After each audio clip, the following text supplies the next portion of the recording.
Hello बेटा, good morning. आज हम डिस्कस करेंगे कि हमें मैथ्स का पेपर जो बोर्ड का है 12th का, उसको अटेम्प्ट कैसे करना है, अप्रोच कैसे लेनी है, पेपर में क्या चीजों का ध्यान रखना है। सो प्लीज इसको ध्यान से सुनिए।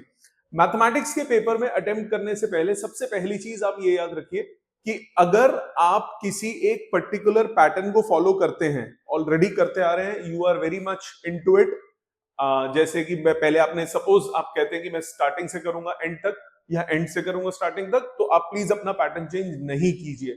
ये वीडियो, ये सेक्शन, ये जो एक्सप्लेनेशन है, ये सिर्फ उनके लिए जो रैंडमली पेपर करते हैं। तो how to go about it, paper को कैसे करना है, क्या अप्रोच लेनी है, प्लीज उसके लिए ध्यान दीजिए। उसके लिए सबसे इंपॉर्टेंट पार्ट आ जाता है सेक्शन नंबर 1। सेक्शन 1 मतलब जो पहले 15 मिनट है आपके एग्जाम स्टार्ट होने से पहले, 10:15 to 10:30, वहां पे आपको डिसाइड करना है कि आपको पेपर की अप्रोच कैसे लेनी है। 10:15 to 10:30 AM तक आप करेंगे क्या? सबसे पहला काम, आप 10:15 to 10:30 के बीच में आप पेपर को ध्यान से पढ़ेंगे और सिलेक्ट कर लेंगे कौन कौन से ऑप्शंस आपको अटेम्प्ट करने। जैसे कोई भी क्वेश्चन है, उसके दो पार्ट्स हैं, ऑप्शंस हैं ए और बी, तो आप कौन सा अटेम्प्ट करेंगे उसको मार्क कर लीजिए कि बाद में वो पढ़ने में टाइम ना जाए। एक बात और याद रखिए, ऐसा लगता है कि हम पेपर ट्यूशन में, स्कूल में जल्दी कर लेते हैं तो बोर्ड में भी हो जाएगा। नहीं, बोर्ड में टाइम लग जाता है। पेपर लंबे हो सकते हैं, छोटा भी आ सकता है, बट लंबे भी आ सकते हैं। हमें नहीं पता स्टार्टिंग में कि कैसा आएगा, so you have to prepare for every eventuality. So पहले 15 मिनट आप लोग पेपर रीड करके सबसे पहला काम ये कर लेंगे कि ये दो ऑप्शन है जैसे किसी भी क्वेश्चन की, तो उसमें कौन सा ऑप्शन मुझे अटेम्प्ट करना है। Point number 1। पॉइंट नंबर 2 आप इसमें क्या करेंगे? पॉइंट नंबर 2 आप इसमें पेपर को प्लान करेंगे, क्योंकि एक बार रीड करने के बाद पता लग जाएगा कि सेक्शन ए टफ है, बी टफ है, सी टफ है, डी टफ है, ई टफ है। कौन सा सेक्शन सबसे टफ है, कौन सा इजी सेक्शन है, ये आपको पता लग जाएगा। सो प्लान करिए अपने पेपर को। प्लान कीजिए मतलब कि आप सेक्शन, मैं अभी बताऊंगा, सेक्शन ए सबसे पहले करना है। वो जो फर्स्ट 20 एमसीक्यूज है उनको सबसे पहले करना है। सेक्शन ए के बाद कौन सा करना है वो डिपेंड करता है कि इजी कौन सा सेक्शन है। जो इजी सेक्शन होगा उसको सबसे पहले उठाइए एंड फिर डिफिकल्ट पे जाइए। तो ये वेरी कर सकता है डिपेंडिंग कि कौन सा सेक्शन आपको सबसे अच्छे से आता है। कोशिश कीजिए, अगर सारे आते हैं भगवान की दुआ से, तो आप सबसे पहले 5 मार्कर्स अटेम्प्ट कीजिए, वो भी मैं बताता हूं। ठीक, तो सेक्शंस अपने हिसाब से आप सिलेक्ट करिए कि पहले कौन सा करना है। जो आपको ज्यादा अच्छे से आता है उसको पहले कीजिए, जो लग रहा है कि यार ये तो ट्रिकी है उसको छोड़ दीजिए, उसको सेक्शन को एंड में कीजिएगा। ठीक, अगर सपोज पूरा पेपर आपको ठीक ठाक सा आता है, तब क्या अप्रोच लेनी है हम उसकी बात करते हैं। 15 मिनट में आपने दो काम कर लिए। पहला, आपने पेपर फटाफट फटाफट रन थ्रू कर लिया, ऑप्शन सिलेक्ट कर लिए, एक प्लानर दिमाग में बन गया। 5-7 मिनट बच गए, अगर बचे तो जितने 1 मार्कर्स एमसीक्यूज आप ओरली सॉल्व कर सकते हैं उतने कर लीजिए, क्योंकि पेन पेपर अलाउड नहीं होता उस वक्त, लिखना अलाउड नहीं होता। बाई चांस आपके पास पेंसिल है, वो कह देते हैं मार्क कर लो, करने नहीं देते जनरली, तो आप एमसीक्यू को फटाफट अपनी आंसर क्वेश्चन पेपर में मार्क कर लीजिए कि कौन कौन से आंसर्स हैं जो ओरल हैं। 2-4 तो होंगे ही होंगे पक्का। नाउ पेपर स्टार्ट होते ही सबसे पहला काम आप आ जाएंगे एमसीक्यूज पे, यानी सेक्शन ए पे।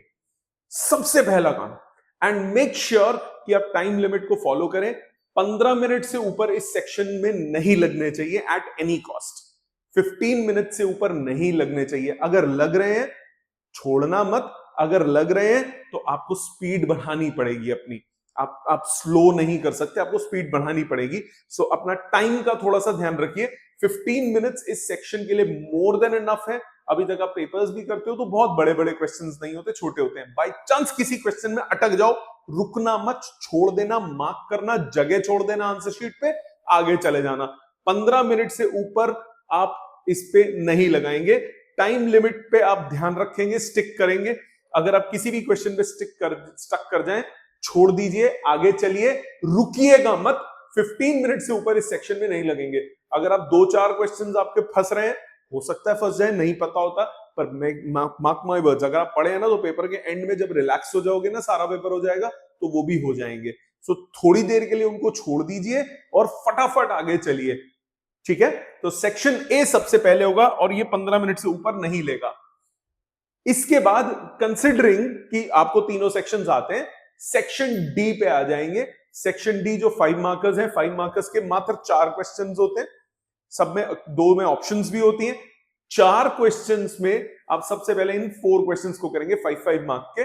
5 मार्क के 4 क्वेश्चंस का मतलब आपको 10 मिनट पर क्वेश्चन लगेगा। 10 से ज्यादा भी लग सकता है, कई बार 10 से कम भी हो सकता है किसी क्वेश्चन में, किसी में ज्यादा भी हो सकता है। At the max total 40 minute लगने चाहिए। सो कहने का मतलब कि अभी पेपर का 1 आवर नहीं हुआ, 40 मिनट और 15 मिनट, 55 मिनट हुए, 2 4 5 मिनट ऊपर नीचे, 55 मिनट हुए और आपका 20 और 20 40 मार्क का paper is out of the way. 1 घंटे में 80 में से 40 नंबर का पेपर आपका हो चुका है। That is a very big relief. थोड़ा सा रिलैक्स हो जाता है बच्चा।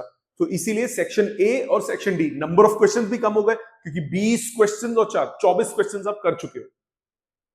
24 क्वेश्चंस कर चुके हो, 50% ऑफ द मार्क्स का पेपर आप कर चुके हो। ठीक है, तो section A then section D followed by, अब आप लाइन से आ जाएंगे सेक्शन बी पे आएंगे। सेक्शन बी पे मैक्सिमम 3 से 4 मिनट लगेंगे एक क्वेश्चन के। ये मैंने बहुत ज्यादा टाइम दे दिया, सेक्शन बी के क्वेश्चंस बहुत छोटे होते हैं। 4 मिनट पर क्वेश्चन। स्पीड, कई बच्चे हैं जिनकी स्पीड कम होती है, भाई प्लीज टाइम को ध्यान रखिएगा।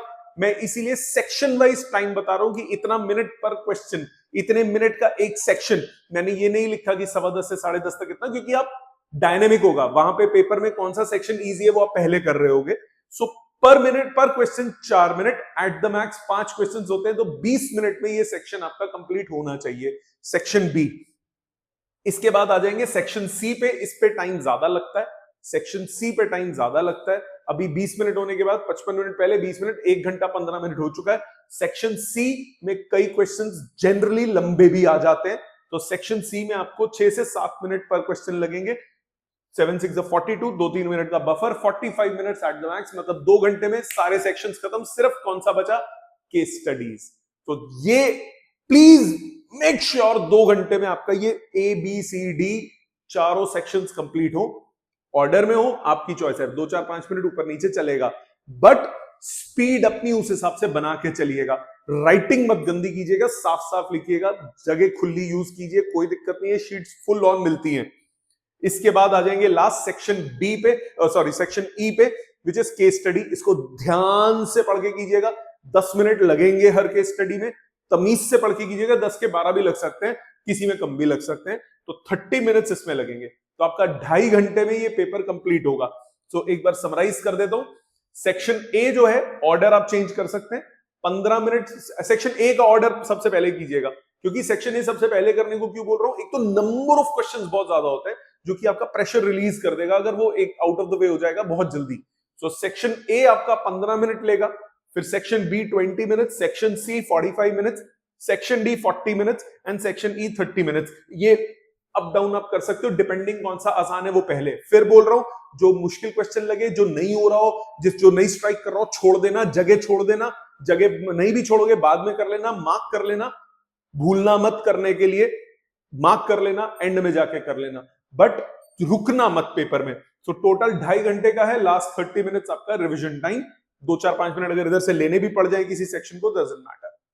ठीक है, सो मेक श्योर कि आप लोग टाइम लिमिट को फॉलो करें। पेपर छूटना नहीं चाहिए, उससे बड़ा पाप कुछ नहीं है। पेपर छूटना नहीं चाहिए, पेपर छूटे ना, ध्यान से आप अटेम्प्ट कीजिए, and best of luck for your exam. All the best.